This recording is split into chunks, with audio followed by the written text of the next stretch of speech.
Welcome, friends, to the Soul Talk podcast, a show where we explore and uncover the path to the heart, amplifying your conscience. Join me as we meet incredible souls who are in this journey and learn from their experience and different methods that will make you vibrate your heart. Let's get into it.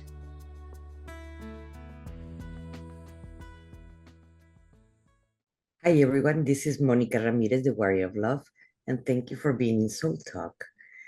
And today we have a friend that we met a while back here in McAllen, Texas, many years ago, and her name is Amanda Dad, and she's a transpersonal hypnotherapist and coach. But we wanted to know more about what does she do, and to explain it to you all, please, Amanda, let us know what do you do and how you do it. We're going to be talking about that. It's unlimited at this point. So to put one name on it, just like you can't put one name on it. It's, we're always growing, we're always evolving, and so it's hard to define it by one word. But essentially, I focus on this areas of trauma and spirituality and spiritual awakening. And so I help clients when they're either coming through PTSD, they're trying to get their nervous system back right and functioning well, if they're leaving narcissistic relationships. And then also on the flip side, when we go through trauma, there is a unique opportunity that happens where spiritual awakening can arrive. And so for a lot of people, that trauma is a big catalyst. And so I also help them on the other side when they're then in their spiritual awakening and they need that support because they're realizing, oh my goodness, I'm an empath. What does that mean? What do I do with this? And then they don't know how to manage their abilities. So, in a nutshell, that's what I do, but I love to explore. And so I do a lot of different modalities as well. Yeah. That's that's the part of the curiosity that we all get into. That it's like, oh, and this how it works, and this technique how it works, and this modality how it works, and that's how we ended with thousands of of diplomas or certifications in our wall, because it is our curiosity that takes us there. But tell us about what are your specialties, what do you study, what are your diplomas? Tell us about that. So initially, I did my hypnotherapy from a school called Southwest Institute of Healing Arts. And I took the mind body wellness practitioner program, which had coaching, which was all I planned to do initially. When I began this, all I wanted to do was be a coach. There was a coach on YouTube that I loved, and I took one of his programs to heal from narcissistic abuse myself. And it had a little bit of hypnotherapy in it. And I thought, okay, great. I just want a little bit. And so I did the coaching. It had 100 hours of hypnotherapy. And as I'm going through the exercises and things that they prescribe over, the coursework, I'm leading a lady into hypnotherapy for weight loss. Now, at that time, I was 240 pounds. I had given up. As far as I was concerned, I tried going vegan, I tried everything, and nothing worked for me. And at that same time as I did her session, my spouse was leaving for military training for 3 months. And then another lady that I knew actually went ketogenic and she lost 30 pounds in like 2 months. And as a lady who wasn't particularly motivated or worked really determined with that. So I thought, if this is working for her, it could work for me. But as I did the session for the client and I'm giving her suggestions for weight loss, for increased energy, she's going to want to go to the gym, she's going to feel wonderful and work on herself. The next week, I started making changes and I didn't realize, oh, I've started going to the gym and this feels really great. I started changing my behaviors. And then with my spouse gone, I thought, what do I have to lose? He's gone for 3 months. Maybe I'll try the ketogenic diet and see what happens. And as you know, I was going through that when we met. I was, right in the middle of it. And I had gone from 240 all the way down to about 158 pounds. So I lost over 70 pounds in about 7 months. But had it not been for that facilitating hypnotherapy, I don't know that those doors would have opened for me. I don't know that I would have done anything. Please take me to the thought because I every time I teach, I learn. Every time I do a therapy, I heal. And this goes to the thought that maybe because we are all mirror image of ourselves, so Mhm. there's an aspect of each one of us with the people that we're working or we're interacting, whatever. And that part of us, it is presented in front of us that same issue because that's something that we have to work with ourselves. So Mhm. it works because we grow every time that we help others. She was the only one that came for weight loss, and it's not something that I specialized in. I really believe it was just meant to be that catalyst to get me to want more hypnotherapy, which is exactly what happened. So after that, I said, "Oh, I want to go for the clinical hypnotherapy program." And so I went back to the school for the integrative healing arts practitioner, where then it was including transpersonal psychology, the psychology of addiction, looking at more in-depth advanced hypnosis, and then of course it included past life regression and all of that. But at that point, as I came through that, I had no interest in past life regression. I thought, I have enough with this lifetime. My plate is literally full. No, thank you. I'm not interested. And at that point, you started speaking to me about Dolores Cannon, and I was barely interested in past life regression because I didn't feel like I needed it. And then, of course, like everything, I learned the hard way. I learned through experience. And so when you're taking the classes there at SWIHA, which is what they call it for short, you have to go through all of the different kinds of sessions. And so I had my first past life regression, and I was regressed to the root of a challenge. And the challenge I chose that day was public speaking because I couldn't public speak without crying or shaking. I regressed to a past life where I was actually being hung by the neck for standing up for someone else who was innocent. And so I had died for being an advocate for someone. It so happened it was my stepson in that life, and I advocated again for him in this life. Thankfully, I stayed intact. And so what I learned was after that, I no longer had the fear of public speaking. I could do Facebook Lives, I could do groups, and everything seemed to flow really easily. And then I thought, okay, I can't say that this does nothing or that I don't need it because now I just had huge benefits from it. It is so true because, in a way, we don't realize, we think, oh, that's in the past, so we're not affected by it. But we are because we're carrying the same issues from the past, or patterns, or programs from the past to this day. And if we think about the epigenetics, that science that we're talking about, that we're carrying the fears or the shames or the traumas from our ancestors to ourselves. We were our ancestors. So that goes completely correlated what you're saying right now. And more that we heal the past is going to have repercussions in the present. And that's something that people do not want to look back, but it is important because or else we tend to repeat the same story It over and over is. until we And chose. it, especially because it can be physical. And so something that happened was then I was inspired by past life regression. And so I did a YouTube video where I recorded and I was talking about, resolving that fear. And as I was talking, because we didn't do the full part of that session, you could see a big red ring form around my neck. I caught it on video. So it actually has physical implications for us. It's not just the woo woo stuff. It's, oh no, your biology will create this. It knows this and it holds it. Oh, yes, if we're talking about science, the epigenetics right now that is accepted. Yeah. If we talk about, oh, yes, I'm carrying the fear from my grandmother, oh, or my great great grandmother. And it's like, yes, and it was a separate being, it was not me. But how do you know you were not your ancestor in that past life? Uh, That, but then also think about it. Every female child that is born carries eggs from her grandmother. Exactly. So That's we incredible. definitely do have all of it. Yeah. And that's beside counting a fear that is very common in more in our community, the spiritual community, more in the females. I have noticed this, not much in the males. The fear of being burned in the stake. Mm-hmm. So they try to hide themselves with all the gifts and things like that. They're too afraid to speak out. They don't want to be called crazy because the word crazy for them, it means like they're gonna burn in the stake. Yeah. And that comes from past lives.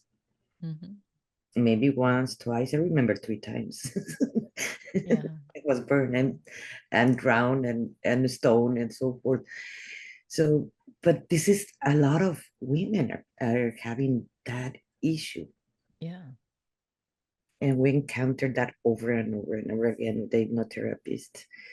But tell us more about your certifications, Amanda.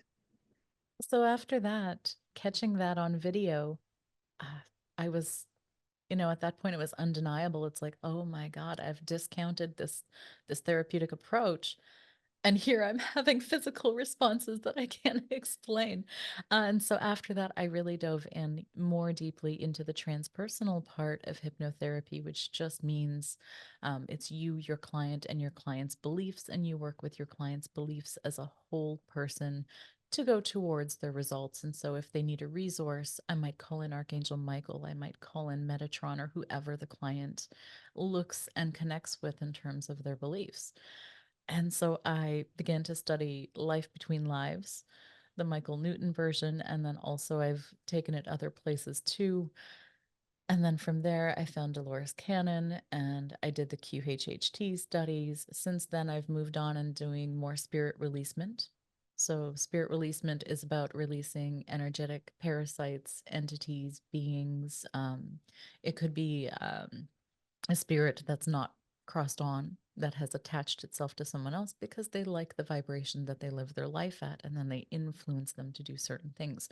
So I'm now doing a soul centered healing hypnosis certification currently. And that's about releasing those entities in a very different way and vast amount of different kinds of entities. So I really am enjoying that.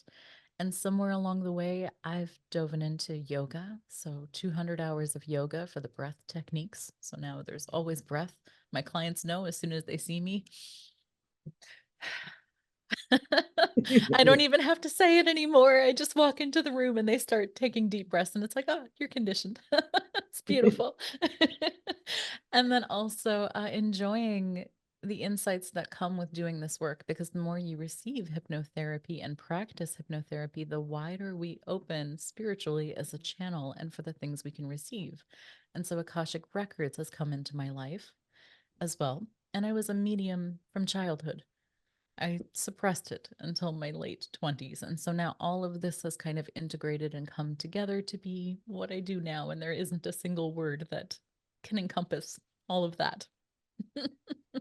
Yes, I remember a while back, I had a class of mentorship for business in this area, and she told me, you have too many hats. You have to choose one hat. And I Yeah. was like, okay, what do I do? What do I do? It's like, I only can do if I am an NLP or if I am a hypnotherapist or if I am an artist, I have to choose. That's ridiculous. That's Yeah. ridiculous. We don't have to choose. Yeah. We don't have to. We already specialize not only in this timeline, in past lives, all those things, and even more that we are gonna discover. That why we have to choose only one hat. That is Yeah. ridiculous. That talks about limiting beliefs. Precisely. Absolutely, it does. It does. And we're meant to be that blend from all of the different quantum realms, bringing that into now. That makes you the unique, distinct frequency that you are. And that's what people come for, is that frequency. Yes. Let's talk a little bit more about the entities and the attachments and Yeah. all these negative energies because there are different kinds. Yeah. I work with that, so I know these different kinds. And I would like to ask you about how do you do it? Because everybody, I have noticed that the people that have the guts to actually do that kind of work, because not everybody do it. The people that have the guts to actually do that kind of work Mhm. will do it different. Yeah. We don't do it the same way. Yeah. And that doesn't mean that one is better than the other one, it's just different. So, what is your, how do you do it? I don't have one straightforward technique that I stick to, because when I took my training at Swiha, It included a portion of spirit releasement. Now, when they did it, it was more of a parts therapy type session, and we're just communicating with whatever it is. Most of the time, when they were doing it, it was an earthbound entity. So, someone that had passed but didn't go to the light, Mhm. people that we knew or people that were around us. It's not it's not like you're going to pick up an entity from across the world most of the time.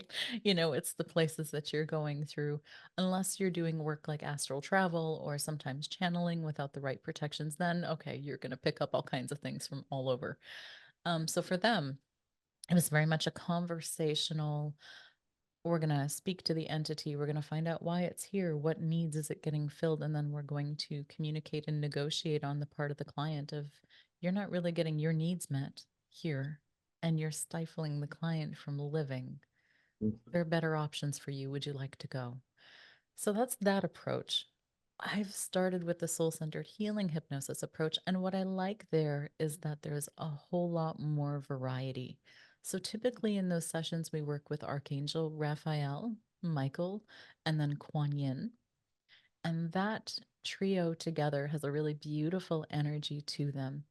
And so, with Laura Whitworth's method, what she's included in is rebuilding the chakras, going chakra by chakra, looking at over the energy, calling on Archangel Michael to pass various elements through the body to collect any parasites, any entities, any AI that has attached, various kinds of earthbounds or possibly demons or lesser demons or dark force entities. And Or it some goes mathematics. right. There's a lot. Yeah. Yes. Okay. We there's all that, and Hmm. and Hmm. they all have different needs and wants. Right. And so let's talk about the needs and wants of these beings. What are they? Why they're with Yeah. with every single human being? Yeah. Even if they say, "Oh no, I don't have anything," like Yeah. this is great. So for earthbounds, typically they have something that they're still working through. It's either grief that they haven't moved through, they have a low vibration, possibly of shame or of guilt. They may have had an addiction that they weren't ready to let go of as they passed, or they may have died a really violent death. And they may be in severe rage or anger. And so, what happens is when they find a human being that's at that same vibratic, energetic match, then they can kind of come in. And if that human is experiencing things that's lowered their vibration, perhaps they had a toxic relationship or something that's kind of hurt their esteem, or they've had a trauma, that's a way for them to get in. Hi everyone, this is Monica Ramirez, the Warrior of Love. And if you have been feeling stuck where you are right now, or if you have felt that you cannot connect with others in the same language or the same emotions that you're feeling, if you're a coach, a healer, energy worker in any of those branches, maybe this is for you. Because we have felt the disconnection for the rest of our family, friends, that we cannot connect to them. And we're so afraid to actually go deep dive when we're getting triggered by our own clients because we're seeing our mirror image with them. My name is Monica Ramirez, the Warrior of Love, and that's my spiritual name. And I take clients from feeling confused and feeling stuck to feeling free, to feeling that they feel empowered from themselves. I created a system, Path to the Heart, that goes in 3 levels. And the first level, it is healing the inner child, healing the parts of us that we've been so afraid or it's very painful to do it. I have done it myself, not only with me, and I have done it with many of my clients that I take them to this process. The second level, it is to go more into inner self, clearing the family lineage, to breaking the contracts and vows, learning deeper more about the laws of the universe. And the third level, it is learning how to channel, how to do waking up your and getting online your gifts, your unique gifts that the world so much needs right now. So, if you wanted to know more about this, I am eager to show you and to teach you all what I know that I use every day in my life. So, thank you for being here in this page. I really appreciate it. And this is Monica Ramirez, the Warrior of Love.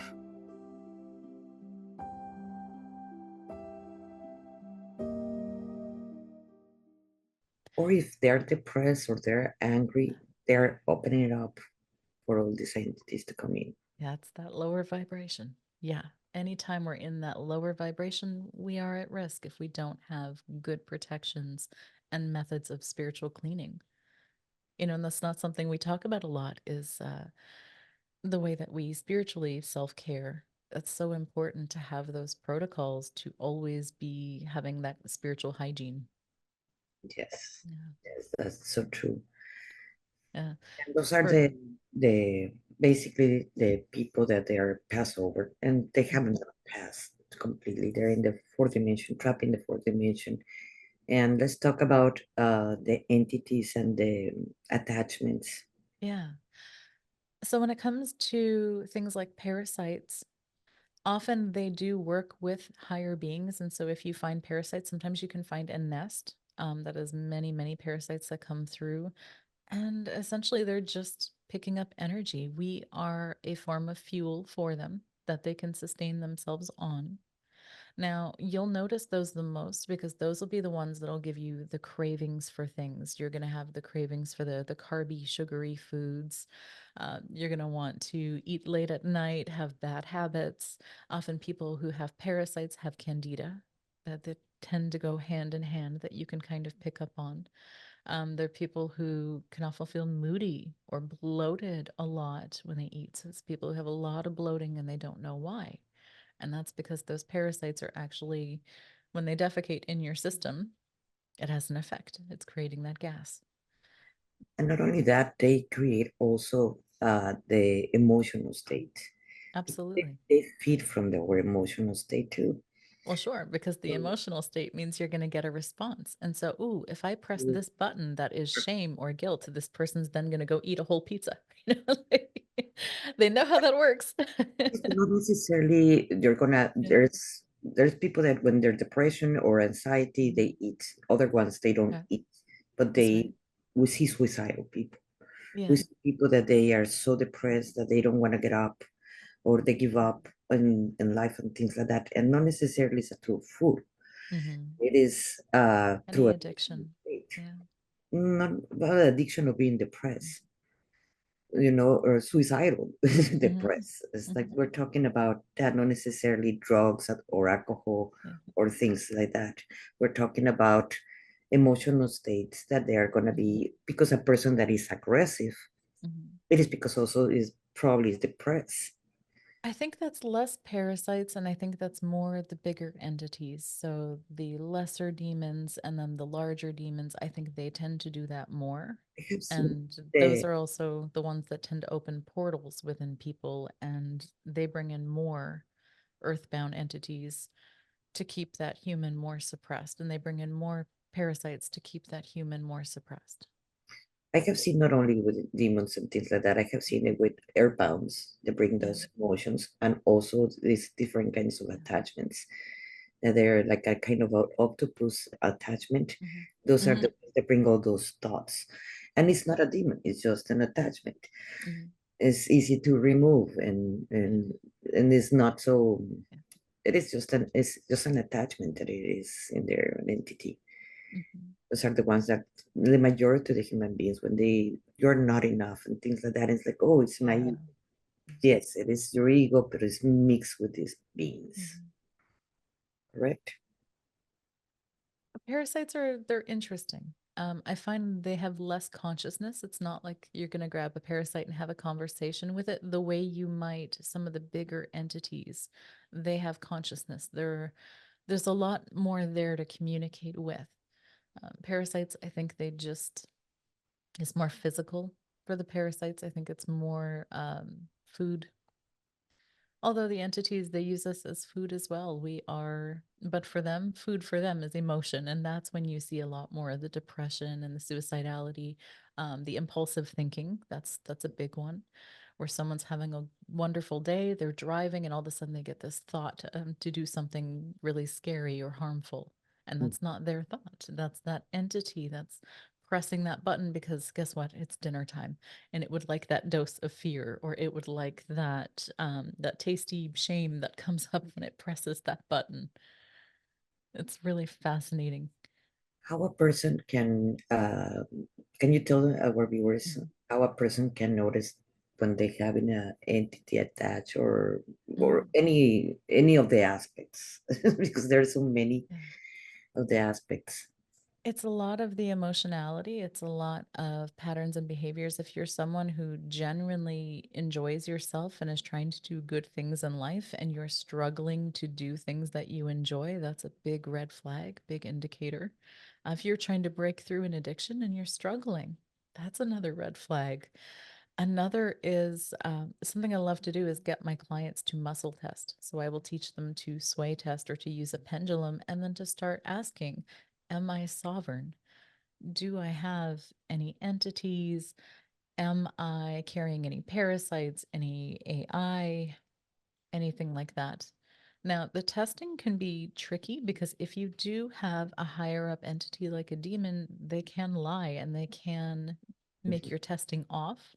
So, for people who are really uncertain, I might surrogate test for them, but I'm sure that I am cleared because I maintain it regularly and I get sessions from other practitioners to ensure that too. So that's one thing that you can do is actually muscle test and find out. Yeah.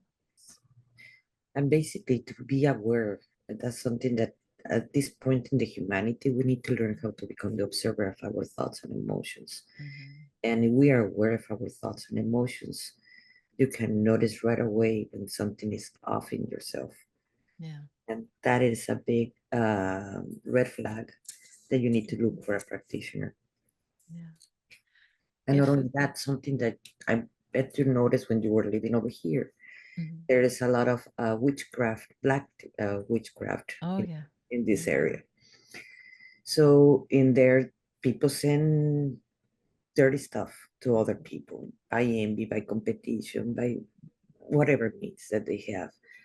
And that is also going to stop your growth or limit you or block you, whatever someone else was wishing to.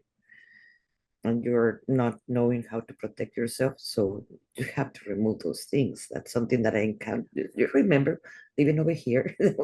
that's, that's part of the job living here. Yeah. And sometimes it's not always other people.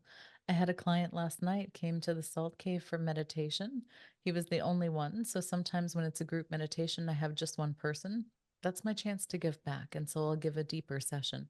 And this was a man who felt like, so the theme yesterday of meditation was manifesting abundance and prosperity. Now, here's where the irony is. This man had a tattoo of a four-leaf clover on him, and he had two clovers on his necklace. But there he was wanting to manifest abundance and prosperity. And so I'm like, why come in tonight for this meditation? And he's like, because I don't feel lucky. I've never felt lucky my entire life. I always feel like things don't work out for me. And so I had a sheet of possible beliefs in regards to money. And so I had him muscle test which ones to see what does he actually believe. And so he had the I'm not worthy belief. I'm not deserving of money and wonderful things. And then he really didn't believe that he had any luck. I regress him. We go into root cause to see where does this come from. He ends up in a past life, and he's in a past life where essentially he's surrounded in darkness. He can't see anything, he can't feel anything. And then he has the awareness, my feet, my legs, they're really hot. It's like, okay, what else is happening here? And so we started looking around, and what we learn is eventually he really couldn't see past the dark. So I regressed him a little further back. Okay, go back even further before you're in that position. Let's see what your life was like. He goes back to being a child. This is this child on a different planet than Earth, but looked very much like Earth. they were having a war. So at some point, he's a soldier and he's on the team of light and they are fighting demons and darkness. And he doesn't know what I do at this point. So it's not, something that he's just making up. It's, an experience. And he's, the whole time he's like, wow, this is really weird because he's never had past life regression. And his side lost. When they lost, he blamed himself and then he cursed himself. He believed that he deserved nothing good because he let the side of light down and the demons took him.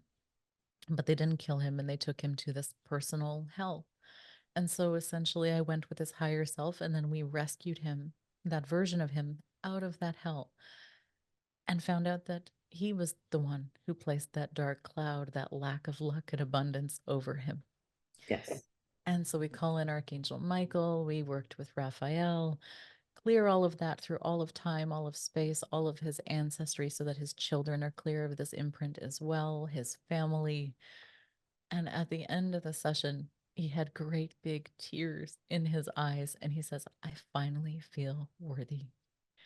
And then I saw the clover tattoo, and I'm like, hold on a minute. We're going to create an anchor. That feeling of, I finally feel worthy. Look at your tattoo. Put all of that in the tattoo.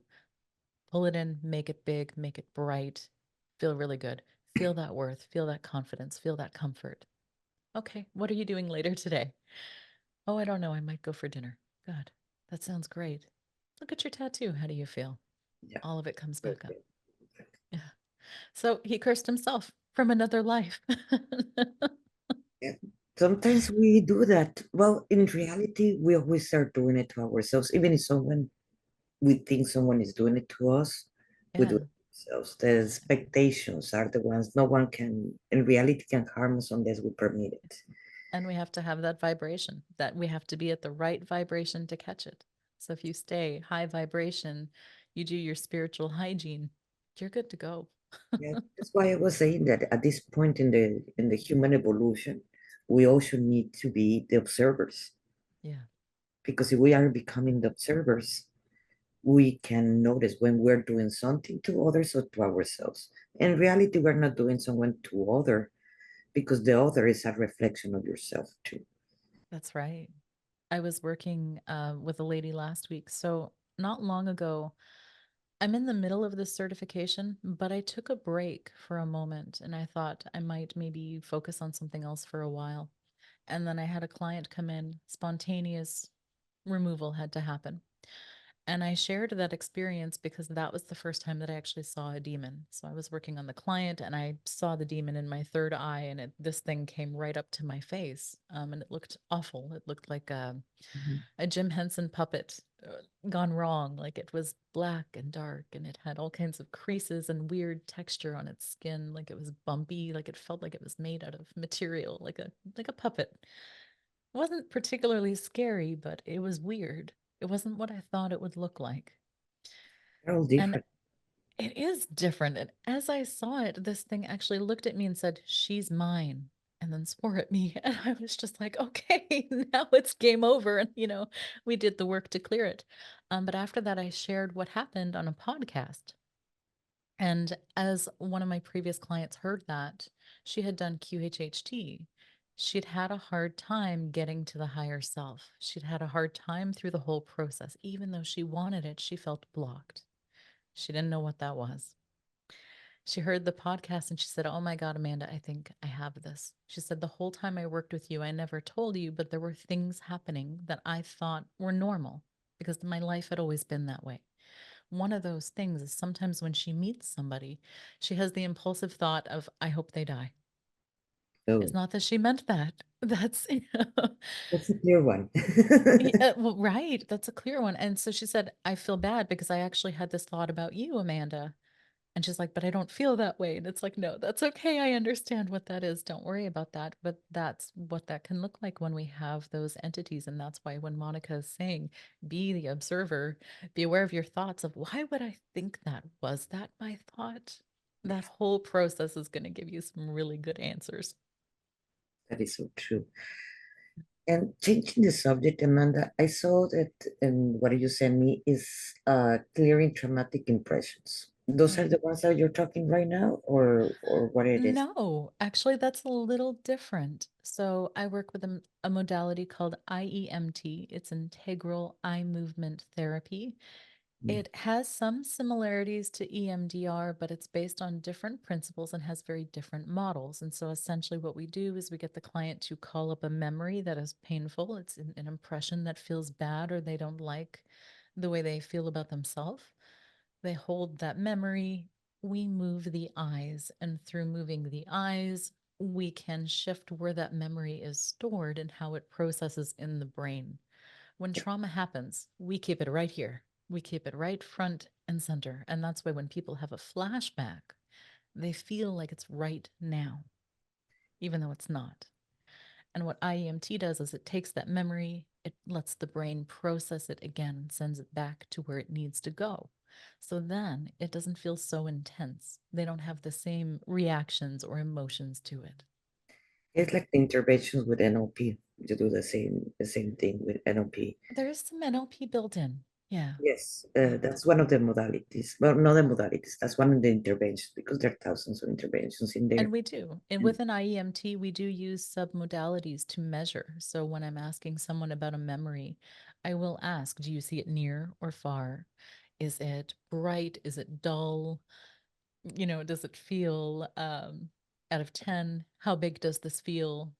Like we do measure all of it. And that's the thing that I love about it is I'm measuring. So I know that there's going to be improvement, that we're going to clear the impressions. what I like about that technique, we have a different name how I know that technique, Yeah. but it's the same thing. It is that it's super fast. It's Yes. something that is super, super fast. And it's like, oh, it was like having like a magic wand. Are you talking about like the swish technique? See, yes. Yeah, so it's similar to the swish technique, but here's where it's different. It's different in that they will have recall of other memories that are associated with a bigger pattern. So, say they come in for self confidence, they're going to have a memory come up of maybe that first impression where they felt really low confidence. We're going to work on that as we're working on that, as that begins to diminish. Like a nesting doll. You ever seen like the Russian um, little Yeah. statues and they have like little ones inside, like little wooden nesting dolls? It can be like that with memory and emotion. And so they start coming. So, swish, we do that for one big one, but this is more encompassing. And then I get all of it out and change their reaction to it. But it's a very fast intervention. Usually it's just 2 sessions, and people have released major conflicts with PTSD, reactions in the body, change their self image. People come in, and I always joke that I'm going to start taking before and after photos because when they come in, you see that their eyes aren't bright, they're not smiling, they're in the problem state. They're living in the problem. And when they leave, you can see that they've got a shine in their eyes, they're smiling, they're happy, they're bright. Big change. You should take photos. There are many I places know. they do take photos. You should. Really should. Yeah. The before and after because people do change. And Yeah. when you have the shift on them, and it's also an incentive for you. You know what? Yeah. This is why I'm doing what I'm doing Mhm. because I am doing precisely helping others. And that's what it is. It fit me, helping others in a way. Yeah. And the years that come off their face, it's Mm. amazing. I had a mother and son come in at one point, and she had the son go in first to have the therapy. He was grieving the loss of his father. And so he came in and he was, this tall, lumbering 16-year-old, typical 16, um, just down and upset and having a hard time with the grief. Plus, his mother had cancer. So he was struggling with that as well. Um, After the first session, he comes out and his eyes are bright and he's got this big smile, and she goes and she's like, oh my god, you're smiling, and she cups his face, and she's just like the joy that it brought her to see her son feel more like a 16-year-old again was so beautiful. Yes, that is. Mhm. And also, you put me there, you do animal readings. That I sounds for have. all the animal lovers. This is so It's interesting. very fun. It is so fun. It's much harder to read our own animals than it is other people's, but yes, we can do animal communication. And it's very simple, very, very simple modality. You can actually try this yourself. Create a heart connection to the animal. If you have them in person, great. But if you don't, a photo will work and just create that heart to heart connection. When you start receiving those clairvoyant imprints, you can start a dialogue of how are you doing? What do you like about your life? What would make you feel better or happier? And Yeah, the impressions that come through are so cool. And of course, they're going to ask for treats. What I'm finding is a lot of them are like, oh, I want my own special bed where nobody else can come. It's just mine. Or I only want cuddle time with mom. Like they choose their specific people, but we get so much information. It's amazing. Yeah. that is so true. And we are helping them at the same time, but we're helping ourselves. Is if we wanted to know about what unconditional love is, Yeah. just have a pet, and they It's will not show just, it's you. not even just that, because sometimes when I work with the pets, they tell on their owners. And they say, oh, well, her energy gets so stressed out that it affects me. And so that's why I'm throwing up all over the house. And it's like, oh, this isn't the animal problem. That is a people problem that they weren't aware of. And the pets are taking that energy on. And that's why empaths will always have pets. I don't know where do I saw it, but maybe it's in the social medias about cats that they protect us about the energies and things like that, and that's one of the reasons why they don't sleep at night, Mm, and they're just catching up and clearing the energies, right? yeah. Have you had interesting conversations with a cat? I have a cat and she's kind of a jerk, but when it came down to it, I was having some psychic attacks a little bit in March. We had what I believe to be a skinwalker around. And it's lived in this area for a very long time. And so this thing was sending me psychic attacks at night. I'd had a friend come in to try to clear it. He wasn't able to clear it. And at one point, we were able to get it out of the house so that it couldn't reach me. But then when I was sleeping at night, it would come into my dreams and it would try to negotiate with me, trying to get me to go outside or trying to get me to let it in. And there was one night where I was having a really hard time and I was having like a battle in the astral plane. My cat never comes upstairs because I have four dogs that sleep in bed and they're not going to let her in. But that night, in the middle of me fighting this thing in my sleep and I was getting tired, the cat came up and actually cleared the room. So they will come to battle for you, even though we don't see it always with the physical eye. Cats are masters of time travel and portals. They are wonderful at clearing spaces and energies. And that purr that they have, that is actually a healing modality that they carry within them. Yeah. And Amanda, I know you have a podcast, and the name is Trauma and Transcendence. Please tell us a little bit more about that because it is so interesting to have it conversations in our podcast. Yeah. Like right now, we're doing it. So tell us about what it is about. That I know the name say a lot, but explain. Well, it's just that journey. It's that journey of when we've been through trauma. There are sometimes those really big moments within trauma to experience transcendent things. Now, the transcendent to me is that thing that we can't touch, but we know is real. And so sometimes when people come through trauma, they've had a near death experience or something like that, then they've had those encounters with Source, they've had those encounters with God, whatever they call it. They've felt it, they've seen it, they've heard it.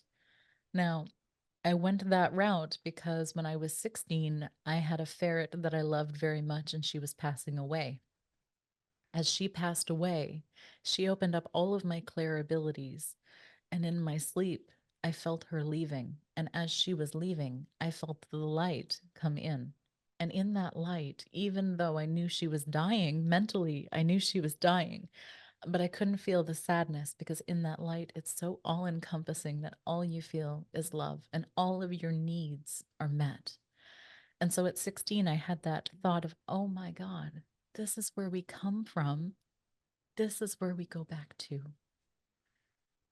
And that's what the podcast is about. I want to have guests on to talk about their transcendent experiences, but then also I share some of mine so that as people are going through trauma or experiencing transcendence, they know that they're not alone and they're not crazy. It's a, So I do have guests. I'm hoping you will come on and share some of your transcendent experiences soon. yes, I would love to. I would love to be in your podcast too. And tell us when do you start it? I began around February. Yeah. Okay. It is fascinating. I love to have the conversations in my podcast. It is, and not only that, because many times we can have a conversation in private, but you know what? Yeah. Other people might be interested in our conversation because it is a learning teaching for them. That's why podcast became now so popular in this timeline because we are actually learning from all of them. And Yeah. and it's a tough job. I'm not gonna say people think, oh, opening a podcast is so simple. I'm just gonna open one podcast. They're like, oh, you have no idea what you're doing. It's like you're not gonna make money. The people go to have a podcast, the ones that stay in the podcast, it is not because they're gonna be making money. It is for Right. the love of having these conversations and continue helping others through that. Or am I wrong? No, not at all. And I didn't really have a big plan when I began, and I didn't monetize. For me, it's about sharing that information. It's so that, when a girl like me who was 16 had no one else to tell about those experiences, man, to have that podcast, that would have saved me so much time, trouble, and grief. So I want to have those conversations, but then also when I don't have a guest on, I either share my experiences as I developed as a medium for other childhood mediums to begin to own and access their gifts, or I do spiritual teaching. So we might talk about an awakening topic. More recently, I talked about spirit releasement. I've talked about vibration and different kinds of things that can happen, like spiritual healing crisis. Have you ever noticed when people take Reiki or they start doing high vibration work, their life looks like it's falling apart? Mhm. That's That's spiritual healing crisis. And a lot of people don't know that when they take that Reiki attunement. So I share information like that. And that's something I was explaining yesterday precisely to my daughter because she told me, "Oh, it's no someone people don't have friends is because there's something wrong with them." And it's like not Mm. necessarily hit Oh, that. Many times, every time that you change and you set boundaries and you start loving yourself, the people that they were with you before, they don't like boundaries. They don't like to you be loving yourself. They love to be abusing you. So or you're not gonna be people pleasing them, yeah. so they're gonna fall down. And then suddenly you're gonna realize, oh, I don't have anyone here. Where is everybody? And it's precisely because of that. There's that. And then there's the element that some of us came here as bodhisattvas. Those of us who came here to be a bodhisattva, we have to keep our vibration and our energy very pure and very high. And that's why people are come home, they self isolate, they stay in their healing sanctuary. They don't dilute their vibration in order to keep the light high so that they can pass it on. So if you're always alone, and when you're alone, you're happy. You're feeling at your best. You're making art. You're enjoying music. You love to cook and have wonderful things and feel love. It could be you're here to be a volunteer and you're here to raise the vibration of Earth right now. Yes, and at the same time, we're still clearing doing the shadow work. Yeah. The majority of the human beings, the ones that are not open to see their shadows. And when I'm Mhm. talking about shadows, I'm not talking about entities. I'm talking about the shame and the blame and the guilt and the fears and those things. Those are not entities. Those are things that limiting beliefs that you have accepted in yourself. And more that we're clearing that things out from everybody in the human beings, we're gonna be able to finally have that family, so family that we all wanted Yeah, that's the goal, to get Yes. to that bigger civilization where there can be peace and love. But when there's war within, there can't be peace and love without. We can only give what we have inside. And besides, it's not sustainable, the peace and love people in our community. I bet you have That's met true. uh, Yeah. peace and love people like, oh no, I don't want to do that because that I'm just peace and love, peace and love. Yes, but you cannot vibrate 300, the 7 days of the week, the 24 hours in that higher vibration. It is not sustainable. It is That is impossible. that is why a lot of us incarnate on earth because we come from peace and love. So we come for that little bit of excitement, those trials, those tribulations, because it's not permanent. You have to pay But we the can evolve a lot in the process. bills. You have to pay the bills because no one learns from their mistakes. We learn from our mistakes. No one learns from their Right. successes. We learn from our mistakes. So do you want to grow and expand? You need to fall down and you need to observe those parts. So like that you can expand and grow. Yeah, absolutely. Yeah. And that's the part that even in our spiritual community, it is safer being in the peace and love. But good luck when you have to pay your bills and you get Yeah. in the car and Yeah. having people driving wrong and things like that because that is going to happen. Yeah.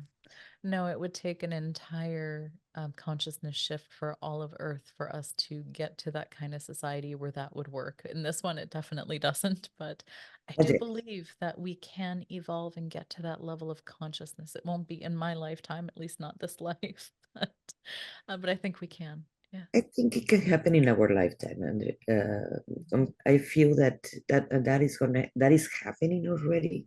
Mm. That we still need a lot of work, but I really have hope that in my lifetime we're gonna see it. That is Well, something I really hope. Dolores Cannon used to talk about that 1,000 years of peace. And I would very much love to see that. I don't think that everything would be perfect during a 1,000 year peace, but I do believe that it would be much better than we've been But right now. but if you observe it, everything is perfect as it is, even the bad thing. Yeah. Yeah. There, I mean, for me, it definitely, I'm comfortable with everything that's even the challenges I'm comfortable with in my own life, but I still see a lot of people struggling with that. Yeah. Amanda, when is your podcast? So like that, the link is gonna be down below in the description, guys, so you can follow her. And we just wanted to know when is your airing Yeah. out your podcast? You have a new episode every Thursday at 7 p.m. Eastern Standard Time. Perfect. And the description is gonna be down below. Her link is gonna be down below. So like that, you can get a hold on her and you can listen all these conversations that she's having or the advices that she's giving. Do you have something else that you would like to add to before we close down? No, you've got a great teacher here with Monica. She's ever evolving, and the more time I spend with her, the more I feel raised as well. So keep enjoying her. She's got so many wonderful gems to share, and hopefully, I'll have you on my podcast soon, and you can share some of those gems with my audience as well. Oh, I will love that. Thank you so much. Thank you so much. And I miss you over here. Well, Ohio needed some light because believe it or not, we have a lot of dark witchcraft here too. And I seem to be cleaning up a lot of it lately. Tough love. I know. I Yeah, get you. yeah. Thank you for everybody for watching us. And please, if this helped you, it might help one of your friends. Share it with them. And don't forget to click like and leave us a comment. We appreciate it. And you have any questions, also leave it in the comments so we can answer those questions. Thank you so much. This is Monica Ramirez, the Warrior of Love. And thank you for being in Soul Talk.